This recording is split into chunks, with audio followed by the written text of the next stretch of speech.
بسم الله الرحمن الرحيم. أعزائي التلاميذ والتلميذات, السلام عليكم ورحمة الله تعالى وبركاته. Dans cette vidéo, on va voir dans le chapitre 2, Généralité sur les fonctions, la deuxième séance sur la parité et la périodicité d'une fonction. On va voir la fonction paire et la fonction impaire, fonction périodique. Donc pour les fonctions paires et fonctions impaires, c'est un cours pour les troncs communs. Donc c'est une révision pour les premières bacs sciences. On va voir les définitions et les exemples et une interprétation graphique. Pour les fonctions périodiques, on va voir définition et quelques exemples avec interprétation graphique. On termine avec un exercice d'application. Pour le cours, il est destiné aux élèves de première bac sciences, toutes branches, toutes filières. Les exemples et les exercices d'application sont pour les élèves première sciences expérimentales et sciences technologies. Fonction paire. La définition d'une fonction paire. Si f est une fonction dont l'ensemble de définitions est df, on dit que la fonction f est paire si il vérifie ces deux conditions. Pour tout x dans df, le moins x il est dans df, c'est-à-dire si x il est dans df, son opposé il est aussi dans df. C'est la première condition à vérifier. La deuxième condition, deux éléments opposés ont même image par la fonction f, c'est-à-dire quel que soit x appartenant à df, f moins x est égal à f de x. Pour la première condition, c'est-à-dire le x appartenant à df implique le moins x appartenant à df, signifie que le domaine de définition de df est symétrique par rapport à 0. Donc, la structure du domaine de définition de df, c'est qu'il est symétrique par rapport à 0. Donc, tout élément dans df, son opposé, il est aussi dans df. On va prendre quelques exemples. Les ensembles R, R étoile, R moins l'ensemble qui contient les éléments moins 1, 1, l'intervalle fermé moins 2, 2, l'intervalle ouvert moins 4, 4 sont symétriques par rapport à 0. Par contre, les ensembles, par exemple, R moins le singleton 1 et l'intervalle semi-ouvert moins 2, 2 ne sont pas symétriques par rapport à 0. Donc, quelques exemples.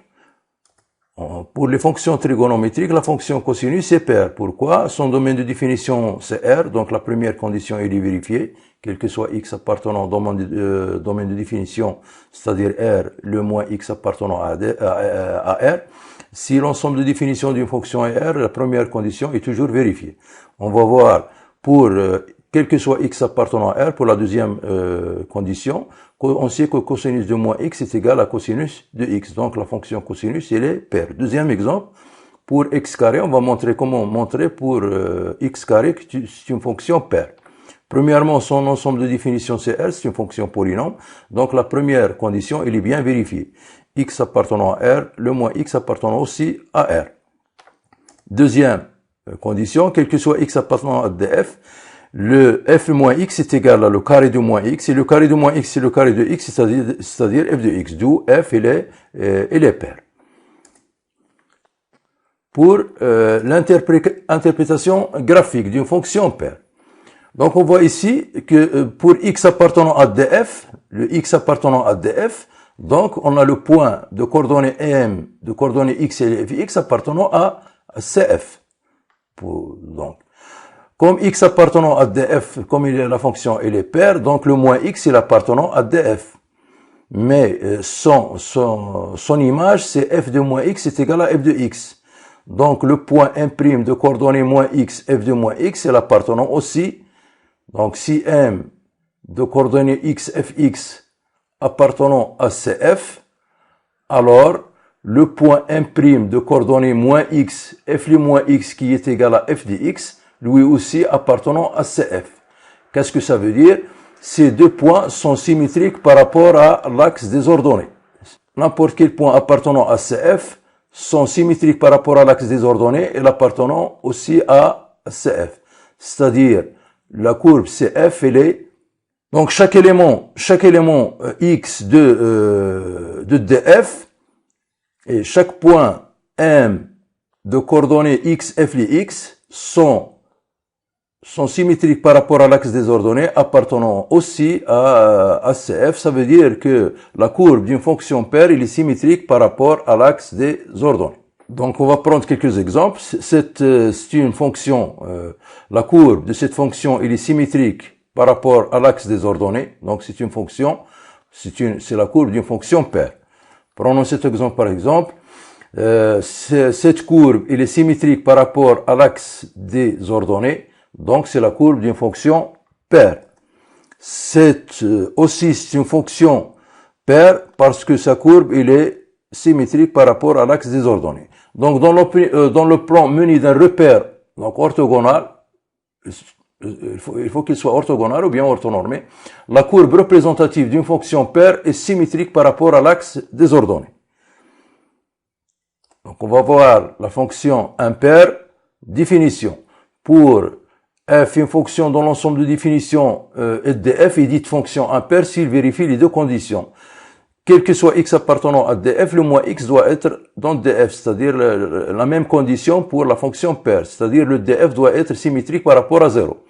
La deuxième condition, quel que soit x appartenant à df, f de moins x est égal à moins f de x, c'est-à-dire les images de deux nombres opposés sont opposées.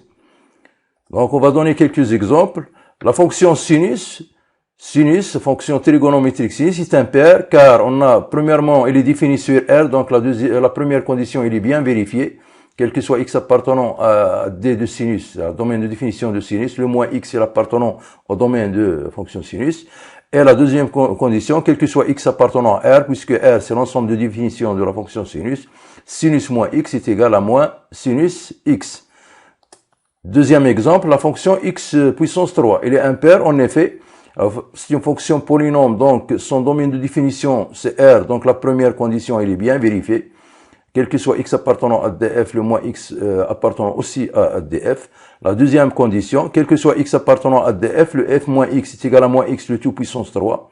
Ici, on a un produit, c'est une puissance d'un produit, donc c'est moins 1 puissance 3. Donc c'est moins x puissance 3, c'est moins 1, donc c'est moins 1 puissance 3 fois x puissance 3, moins 1 puissance 3, c'est moins, donc c'est moins x puissance 3, c'est moins f de x, d'où la fonction f, elle est impaire. Pour l'interprétation graphique d'une fonction impaire. Donc, ici, si on prend un x dans df, x appartenant à df, donc il représente un point sur la courbe représentative de la fonction f, de coordonnées x, f de x, donc les coordonnées de ce point, f de x. Or, on a si m de coordonnées x, f de x, ça veut dire appartenant à cf, ça veut dire quoi? Ça veut dire premièrement qu'on a x appartenant à df implique que moins x appartenant à df, et f les moins x est égal à moins f de x, car la fonction elle est impaire. Donc le moins x, donc le point de coordonnées moins x, f moins x, lui aussi appartenant à cf. Or le f le moins x est égal à moins f de x. C'est-à-dire ce point M' de coordonnées moins x, moins f de x qui est égal à f de moins x, lui aussi appartenant à la courbe représentative. La relation qui existe entre ce point et le point M', c'est qu'ils sont symétriques par rapport à l'origine de repère, par rapport à O. Donc O est le milieu de M'.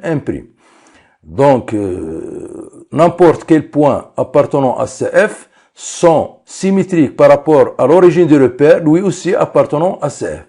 Ça veut dire que la fonction, que la courbe de la fonction impaire, il est symétrique par rapport à l'origine du repère. En quelques exemples graphiques, c'est la courbe d'une fonction qui est symétrique. Cette courbe elle est symétrique par rapport à l'origine du repère, donc c'est la courbe d'une fonction impaire.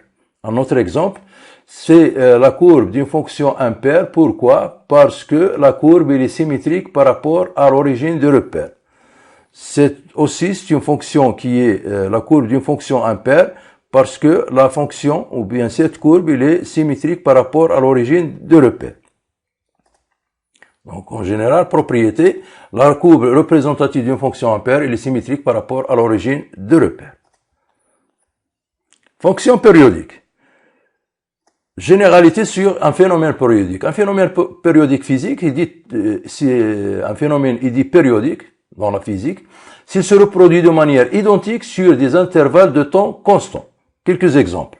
Phénomènes périodiques biologiques, la respiration, l'activité cardiaque, l'activité électrique du cerveau, etc. Phénomènes périodiques physiques, les ondes, lumière visible, infrarouge, ultraviolet, rayons X, etc. Les phénomènes oscillatoires, comme le balancier d'une horloge, l'apparition d'un journal selon qu'il est quotidien, c'est-à-dire chaque jour, ou bien hebdomadaire chaque semaine, ou bien mensuel chaque mois. Les phénomènes astronomiques, comme la succession des jours et des nuits. Donc, ce sont des phénomènes en général. Passons aux fonctions périodiques. On va voir cet exemple graphique. Donc, ce qu'on a ici, c'est une courbe. Donc, donc, on a ici un cycle. Voilà, un cycle qui se reproduit dans cet intervalle. C'est-à-dire, la même courbe dans cet intervalle, c'est la même courbe dans cet intervalle et infiniment à droite et à gauche. Donc, premièrement, la longueur de cet intervalle. La longueur de cet intervalle, 1, 2, 3, 4. Donc, il commence, ce phénomène commence à 0 et se termine à 4. Donc, la longueur ou l'amplitude de cet intervalle, c'est 4 moins 0 est égal à 4. Donc, le même phénomène se produit dans cet intervalle qui est de même amplitude. Donc, il commence en moins 1, moins 2. Donc, il commence moins 3 et termine à 0. Donc, le 0 moins 4, la longueur, c'est C4. Donc, à chaque intervalle de longueur ou d'amplitude 4, il se reproduit le même phénomène, c'est-à-dire la même courbe. Donc, cette courbe, c'est une fonction, ou bien c'est la courbe d'une fonction qui est périodique. Se reproduit à chaque intervalle de longueur ou bien d'amplitude 4. Cette amplitude 4 s'appelle période. S'appelle période de cette fonction périodique. Donc, les fonctions périodiques sont caractérisées par une période. Un autre exemple, prenons cet exemple. On voit que la courbe, ou bien la courbe se reproduit sur un intervalle. Cet intervalle, donc ici, voilà, la longueur. On remarque que dans cet intervalle, c'est la même figure dans l'autre intervalle. Et ces deux intervalles ont même amplitude. Donc ici, on a 0,5, 1, 1, 2. Donc c'est 2 moins 0 est égal à 2. L'amplitude de cet intervalle. L'amplitude de cet intervalle, c'est 4 moins 2 est égal à 2. Donc, c'est la courbe d'une fonction qui se reproduit à chaque intervalle d'amplitude 2. Cette amplitude de cet intervalle on a dit que s'appelle la période. La période est égale à 2. Donc, c'est la courbe d'une fonction qui est périodique, qui se reproduit à chaque intervalle d'amplitude 2. C'est une fonction qui est périodique de période 2 et ça reproduit infiniment à droite et à gauche. Un autre exemple. Pour cet exemple, on remarque qu'on a ici la période, c'est-à-dire ce phénomène se reproduit à chaque intervalle d'amplitude cette période, appelons T. On a cette longueur, c'est aussi à T. Donc, on a translaté cette partie de la courbe à cet intervalle. C'est le même phénomène qui se reproduit à chaque intervalle de longueur T, à chaque intervalle infiniment à droite et à gauche. Un autre exemple. Donc ici, ce phénomène se reproduit selon l'amplitude de cet intervalle. Ici, c'est la période T. Si on prend un élément X appartenant à CF, donc il est si on prend l'élément X plus T, c'est l'élément ou bien X appartenait à l'intervalle suivant. Donc, ce phénomène se reproduit sur l'intervalle de longueur T. Le même phénomène se reproduit à l'intervalle qui suit de longueur T. Donc, on a le X et le X plus T en même image. Et si on prend, par exemple, on ajoute T, c'est-à-dire ici x plus 2t, on aura donc même image, c'est-à-dire f de x plus 2t, lui aussi est égal à f de x. F de x plus t est égal à f de x. Et ici infiniment, c'est-à-dire à droite et à gauche, c'est-à-dire le f de x plus 4t est égal à f de x avec k appartenant à z. Si k il est positif, le x plus 4t il est à droite. Si k il est négatif, il est à gauche. Prenons un exemple pratique, c'est-à-dire graphique et algébrique. Donc c'est la courbe représentative d'une fonction définie sur R. Donc qu'est-ce qu'on a ici? De même, on a un phénomène qui se reproduit. Donc on va calculer sa période. Donc ce phénomène se produit. Donc il commence par 0 et finit par ce point 2. Donc la période t de cette courbe est égale à 2 moins 0 est égale à 2. Donc la période ici. Donc la même courbe se translate dans l'intervalle qui suit, une translation, et se translate aussi à gauche. Donc on a ici tous les intervalles de longueur t. Voilà, longueur t égale à 2. Donc qu'est-ce qu'on a? On a f de 1, si on veut calculer f1 et f3, c'est égal à moins 1, c'est-à-dire f le 1 est égal à f le 3. Pourquoi? Parce que 3 moins 1 est égal à la période. 3 moins 1 est égal à la période, donc puisque donc ils ont même image. Pour 1 demi et 5 demi, voilà le 1 demi, f de 1 demi c'est 0, 5 demi ici c'est 0. Donc le f1 demi sont égales. Pourquoi? Car 5 demi moins 1 demi est égal à la période 2. Donc pour f0 et f de 2 est égal à 1. On a 2 moins 0 est égal à 2. Donc qu'est-ce qu'on remarque? On remarque que si la différence de deux éléments est égale à la période 2, donc ils ont même image. On peut conjecturer cette relation entre un élément x quelconque, si on prend un élément x quelconque de f et f de le x plus 2 et le x ont même image avec x appartenant à R. Donc algébriquement, si on prend la courbe, c'est la courbe d'une fonction définie par R par f de x est égal à cosinus px. Donc vous pouvez vérifier ce résultat de cette fonction, l'expression de cette fonction. On va montrer que f de x plus 2 est égal à f de x, quel que soit x appartenant à R. En effet, le f de x plus 2, ici, ça remplace le grand X. Donc f de x, on a dit cosinus px. Donc le x ici, c'est x plus 2. Donc c'est pi fois x plus 2. Donc c'est px. Donc on développe à l'intérieur de le cosinus, on obtient cosinus px plus 2pi. Or, on sait que cosinus de x plus 2p, quel que soit x appartenant à R, est égal à cosinus x, d'après les propriétés de cosinus. Donc, est égal à cosinus px, qui est égal à f de x. Donc, dans ce cas, on dit que f, c'est une fonction périodique de période 2. La fonction f est dite fonction périodique de période 2. Donc, pour la définition d'une fonction périodique, donc, soit f est une fonction dont l'ensemble de définition est df, on dit que la fonction f est périodique s'il existe un réel strictement positif tel que.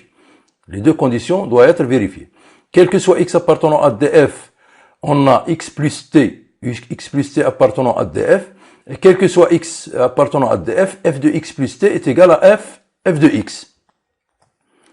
Donc, tout réel strictement positif vérifie ces deux conditions, s'appelle une période de la fonction f. Donc, on sait que si t vérifie ces conditions, 2t, 3t, 4t, 5t, tous ces nombres vérifient ces deux conditions. Et le plus petit réel t strictement positif qui vérifie la définition s'appelle la période. Donc, on a la période, c'est-à-dire il y a pour une fonction, pour le plus petit nombre strictement positif, s'appelle la période. Quelques exemples. La fonction cosinus et sinus sont périodiques de période de pi, puisque on sait que cosinus de x plus de p est égal à cosinus de x et sinus de x plus de pi est égal à sinus de x. Ce sont les propriétés de cosinus. Donc, ces fonctions sont périodiques de période t. La fonction x tangente x est périodique de période pi parmi les... On sait que tangente de x plus p est égale à tangente x, quel que soit x appartenant au domaine de définition. Et il faut vérifier la première condition. Donc, il est périodique de période pi. Donc, si on prend un a réel strictement positif, les fonctions cosinus ax et sinus ax sont périodiques de période de pi sur a. Et la fonction tangente ax est périodique de période pi sur a. Donc, à faire à titre d'exercice. Donc, à faire à titre d'exercice. Titre d'exercice. Donc, à faire à titre d'exercice pour vérifier ces résultats. Donc, si f est une fonction périodique de période d, alors pour tout cas dans z, on a f de x plus 4t est égal à f de x. Si on décale de 4t, on trouve le même phénomène qui se reproduit à des intervalles d'amplitude t. Donc, pour montrer cette propriété, on va utiliser disjonction des cas. Si k appartenant à n étoile, donc, par récurrence, on montre cette égalité. Pour le deuxième cas, et ici c'est le premier cas, ici c'est le deuxième cas. Donc k appartenant à z moins étoile, c'est-à-dire k elle est négative. Donc on va prendre k est égal à moins n avec n appartenant à n étoile et on montre par récurrence,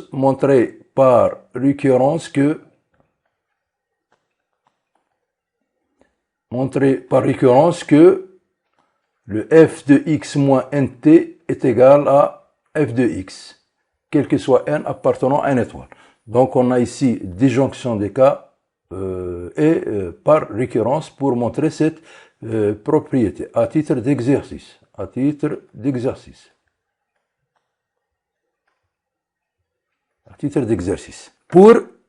Pour la courbe d'une fonction périodique.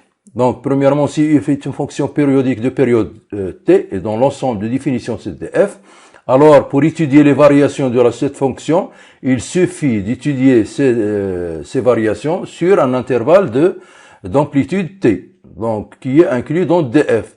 Soit, par exemple, l'intervalle 0t, soit l'intervalle moins t sur 2, c'est des intervalles qui ont une amplitude qui est t, à savoir que les deux intervalles soient inclus dans df. Ou n'importe quel intervalle d'amplitude t, il faut qu'il soit dans df. Donc, et pour représenter la courbe de f sur df, donc la courbe de f se déduit à partir de la courbe de f sur l'intervalle d'amplitude t, inter df, en utilisant les translations de vecteurs uk de coordonnées 4t0. Donc prenons cet exemple, on voit ici une fonction qui est représentée sur un intervalle de longueur d'amplitude t. C'est une fonction périodique qui est représentée sur un intervalle, la période t. Et donc, comment compléter la courbe CF sur df? Donc, on a dit, il suffit de translater cette figure en utilisant des translations de vecteurs de coordonnées kt, c'est-à-dire un vecteur uk qui est égal à kti, avec i, c'est le vecteur de repère OIJ. Donc, si on prend k est égal à 1, donc le vecteur U1, c'est k est égal à 1, est égal à ti. I, si on a dit que le vecteur de repère OIJ. Donc, on va tracer la courbe, ou bien l'image de cette courbe, par la translation de ce vecteur. Donc, on obtient l'image, c'est cette courbe. Donc, on a ici de la période, ou bien l'amplitude de cet intervalle, c'est toujours la période t. Donc, si on prend par exemple k est égal à 2, donc on va tracer l'image toujours de cette courbe par cette translation de ce vecteur de TI. Donc on obtient cette partie sur le troisième intervalle de longueur T. Si on prend par exemple K est égal à 3, donc on va toujours prendre l'image de la première partie par la translation de vecteur 3TI, c'est-à-dire de vecteur de la translation de ce vecteur en rouge. Donc l'image est infiniment. Si on prend K est égal à K est égal à 4, 5, 6, indéfiniment. Donc à gauche, si on prend par exemple K négatif, K est égal à moins 1. Donc toujours, on va tracer l'image de cette courbe sur cet intervalle par translation de ce vecteur qui est moins T, moins TI. Donc, on aura cette courbe. De même, si on prend K est égal à moins 2, donc on va tracer toujours l'image de cette courbe par la translation de vecteur moins de TI. Donc, le vecteur de la translation, c'est le vecteur en rouge. Donc, si on trace, donc, on aura cette courbe. Donc, indéfiniment, pour K appartenant à Z, K positif ou négatif, donc, on trace la courbe de F au long de DF, c'est-à-dire infiniment sur DF. Donc, une petite conclusion concernant les fonctions paires, impaires et fonctions périodiques.